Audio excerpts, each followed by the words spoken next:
नमस्कार आपण समस्त सास किचन को अनेक अनेक स्वागत करुच्ची मो सस्मिता। जदि घरे किसी पनीपरिया नथिबा ताहले कौन तरकारी करेंगे बोली चिंता करुछंती कि तेबे आज मु आपण मानक पई एक सुंदर रेसिपी नहीं आछि जहाँ वर्षा दिन में खाइबा को पूरा मजा आसीजिवो। हाँ आज्ञा, पकोड़ी तरकारी रेसिपी से पुणी नुआ रूप से नुआ शैली रे आ नुआ प्रणाली रे से पुणी खूब कम समय भितर केमती आपण झटपटर सहित पकोड़ी तरकारी को घरे बनई पारिबे बिना पनीपरिया नथाई सुंदर गोटे रेसिपी तैयारी करके आपन फैमिली सहित एंजॉय करेंगे से विषय में आज रेसिपी शेयर करी तेणुक भिडियो स्किप न करी शेष पर्यंत निश्चय देखा अनुरोध। तेज चलते स्टार्ट करना आज रेसिपी।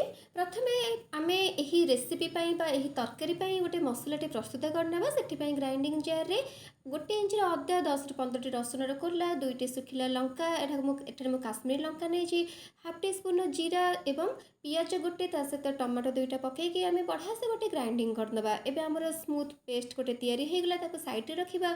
एठार गोटे कड़े गरम हो गला रिफाइन तेल गोटे चमच आड करवा सहित गोटे तेजपत्र पकईकि अल्प टिके हेंगु आड करके प्रस्तुत कर मसला को पकईकि आम यह कषिदबा। कषिला बेले गैस फ्लेम को आपण लो टू मीडियम रखिथे और मसलार कंचा स्मेल गला पर्यंत यह आपण एमती कषि चलिए और आपण कभर करके कुक करंतु 4 ରୁ 5 मिनट पर्यंत। एठारे मु आगु पकोड़ी को छाणिकी रखी सारी। आपको जदि पकोड़ीर रेसिपी दरकार अच्छे तेज मो वीडियोर तले थी डिस्क्रिप्शन बॉक्स रे लिंक शेयर कर देछि आपण माने सेठू पकोड़ीर रेसिपी पाई परिबे। ता सहित मु पकोड़ी तरकारी आगुरी मोर वीडियो अपलोड करी। जो तरकारी करी एटा हूँ नुआ स्वादे और नुआ शैली रे नुआ उपाय पकोड़ी तरकारी प्रस्तुत हो। निश्चित रूपे आप वीडियो को स्किप न कर देखूँ। मो वीडियो तले थी डिस्क्रिप्शन बॉक्स रे लिंक टी शेयर करदेवी। आप बहुत पकोड़ी और पकोड़ी तरकारी किभली भाव आगुरी सिंपल भाव में प्रस्तुत कर देखिपारे। मसलाटी कषिगला सब पाउडर स्पाइसेस को आड करके भल भाव में एमती कषिदेवे।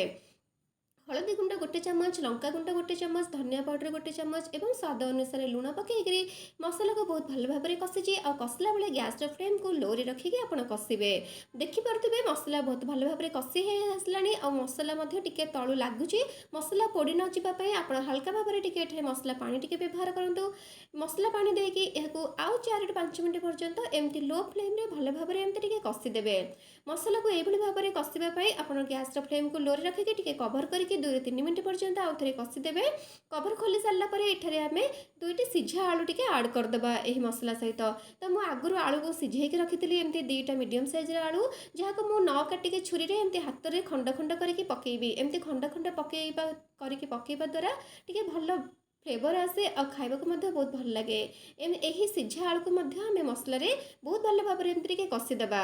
आपण मैंने जब आलू खाते स्किप करेंगे किंतु एमती यही प्रोसेस रे आपण थरे करके निश्चित रूपे खातु देखिपारे जानीपारे बहुत भल फ्लेवर आसो बहुत भल बास्ना आसो। आलू सहित मसला बहुत भल भाव में कषि आसला कलर बहुत भल भाव में चेंज हो आसला। यही भाव में आप मसला सहित पूरा परफेक्टली कुक हो सारापर आप स्वाद अनुसार लुण को आकुर आड करेंगे। किसी भी लुण कि आउ कौन एक्सट्रा पाउडर स्पाइसेस आड करेंगे डायरेक्टली आप मसला को कषि हो सारापर पानी पकेबे। मुझे 2 ग्लास पानी व्यवहार करी। जी झोल कंसिस्टेंसी दरकार से अनुसार पानी देवे। अधिका बिल्कुल भी आप पानी देवे ना। यही पकोड़ी तरकारी टिके पानी एक्सेस आगुरी देते कहीं आम जिते पकोड़ी आड करवा से पकोड़ी पकेला मात्रे से बहुत जल्दी झोल को एमती टाणी नहीं जाए सोक कर निए। तेणुक आप सब एक्सट्रा पानी टिके देते पानी को एमती फुटापी 3 ରୁ 4 मिनट पर्यंत मीडियम फ्लेम रे देवे। पानी भल भाव में फुटी आसला आप छाणी रखि पकोड़ी को आड करेंगे। कौन प्रकार मसला आड करेंगे ना। एठारे मु फ्रेश क्रीम आड करी। गैस फ्लेम को ऑफ करदेवे। फ्रेश क्रीम आड करेंगे और फ्रेश क्रीम को पकोड़ी सहित पूरा भल भाव में गोलैकी आप किसी समय पर्यंत रखिदेवे। आउ जिते बड़े आप खाइबे खाद्य सर्व करेंगे इमिडिएटली आप सर्व करने पूर्व किसी समय पूर्व पकोड़ी पकईकि तरकारी आप सर्व करेंगे। पकोड़ी को बेसी समय आप पकईकि रखिए नचेत से झोल सब सोक कर नहीं जाए और पकोड़ी फुली जाए। फुली गला पकोड़ी डबल देखा जाए और पानी बा झोल बा कंसिस्टेंसी पूरा सोक हो जाए सुखा हो जाए। तेणुक आप खाइबार किसी समय पूर्व पकेबे और इमिडिएटली सर्व करेंगे। ଏବେ ପକୁଡ଼ି ତରକାରୀ ପୁରା ରେଡ଼ି ହେଇଗଲା। ଫ୍ରେଶ୍ କ୍ରିମ୍ ସହିତ ପକୁଡ଼ି ତରକାରୀ ଥରେ ଆପଣ ମାନେ ଘରେ ନିଶ୍ଚିନ୍ତ ରୂପେ ଟ୍ରାଏ କରନ୍ତୁ। ବହୁତ ୟୁନିକ୍ ରେସିପି, ଆଉ ସ୍ୱାଦ ପୁରା ଅଲଗା ରହିବ। ଟେଷ୍ଟ ମଧ୍ୟ ବହୁତ ବଢ଼ିଆ ରହିଛି। ଆପଣମାନେ ନିଶ୍ଚିତ ରୂପେ ଘରେ ଟ୍ରାଏ କରନ୍ତୁ। ଏହାକୁ ଆପଣମାନେ ବହୁତ ଭାତ ଏବଂ ରୁଟି ସହିତ ସର୍ଭ କରିପାରିବେ, ଲଞ୍ଚ ଆଣ୍ଡ ଡିନରରେ ମଧ୍ୟ। ଆଜି ମୁଁ ଏହି ପକୁଡ଼ି ତରକାରୀଟି ମୁଁ ଡିନର ପାଇଁ ରେଡ଼ି କରିଛି।